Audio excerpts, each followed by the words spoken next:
out in the mountains with a Triumph Tiger 1200 Rally Pro. The new Tiger, last fall it was launched, and I have to say this bike is so different compared to the previous model.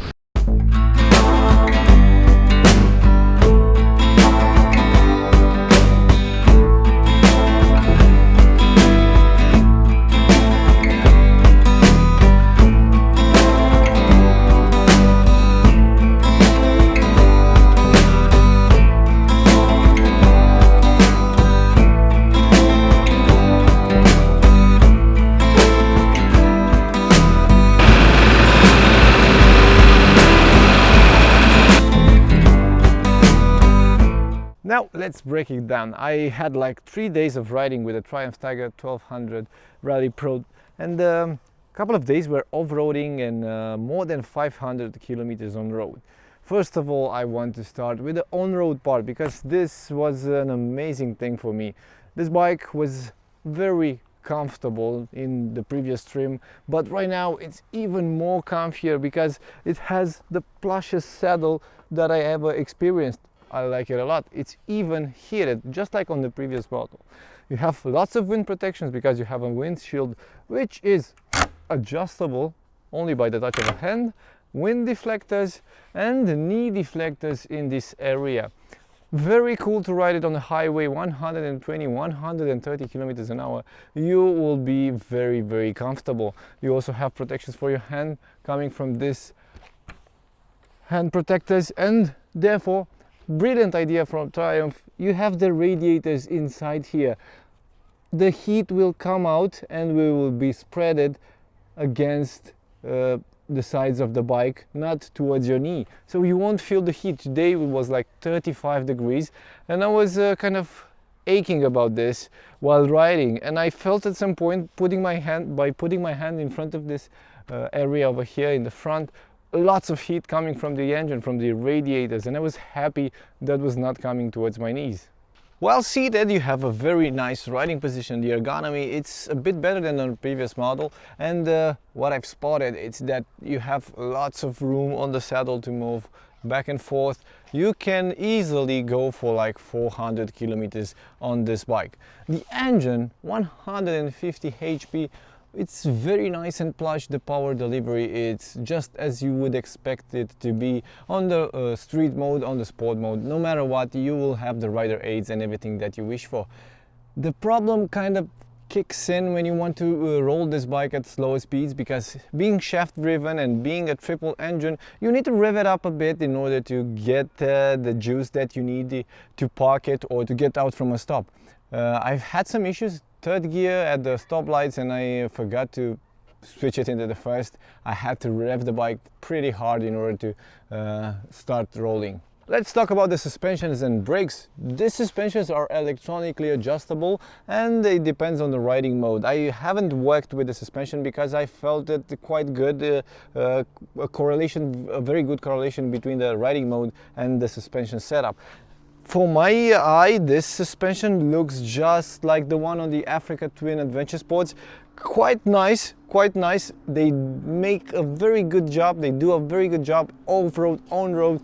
The bike is pretty steady and very easy to ride. The braking system is fitted for a bike that weighs close to 250 kilograms because it will stop you promptly every time you want. You have Brembo calipers, huge discs, and a Magura master cylinder that promptly will stop you every time you need it.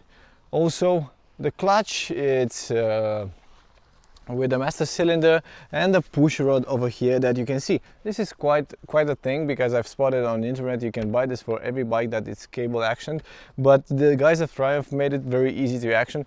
You can use it 2 fingers while riding off-road maybe. This is very easy to use.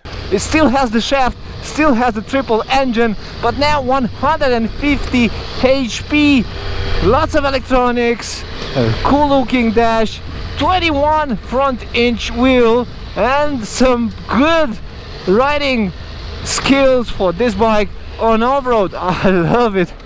It's so impressive. The difference is huge. It's lighter than the previous model and it reacts a lot better. I like it. The ergonomy, it's suited for a tall rider like me to ride off-road while standing. This bike It's so fun to ride. I like it. Go Triumph! Woo! There's a turn here.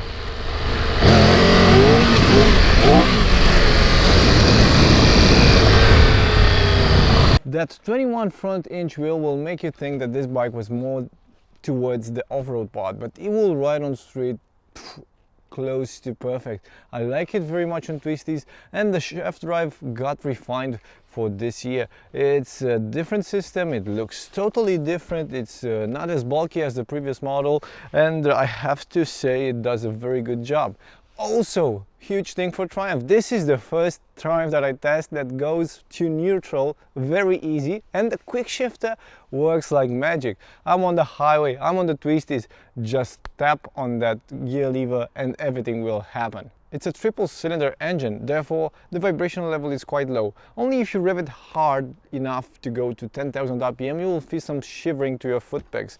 Otherwise, the electronical side of this bike, it's quite huge. You don't have that electronically adjustable windshield like on the previous model, maybe just to cut weight, but you have an easier menu than on the previous models that you can work very easy with. You have the heated seat, heated grips, you have the riding modes, you have this huge dash over here that looks very nice, and it's a keyless ride, which is amazing because I love keyless ride. And also the Triumph kind of got me a bit of not loving it because the keyless ride was only for the bike, not for the gas tank. So I always had to pull out my key and use the gas tank. Right now you just lift the cap and you can access to fill in the tank. Another cool thing about it is that it's quite a powerful engine, 150 HP, so I got around 6 liters, 6.5 liters for 100 kilometers. That's not that big, but I used to rev the bikes pretty hard, so I give this a Triumph. It's a good mile for gallon that you can get out of this bike. As you can see, the bike is quite dirty. It's still dirty because I only got washed by the rain. Yesterday and the day before it was quite rainy, and the bike got rid of the huge amount of dirt that I got in. Because it's a rally bike, it's an enduro bike, it's a huge adventure bike. I couldn't imagine doing something else than going off-road. So the guys at Triumph made some cool stuff for this bike, like this crash bar over here, the lower one, and this foot pegs that have rubber on them. I just got them off because I didn't want it to be slippery. So you get this rubber cushion off the foot peg and everything will be cool. You also get the adjustable foot peg that you can switch very easy over here just to ride it while standing. Considering the standing part of riding, this bike can handle some hundred of kilometers off-roading because the riding position while standing is pretty comfortable. You get the windshield in the lowest position and you can ride it like very hard. It's just like a small enduro bike.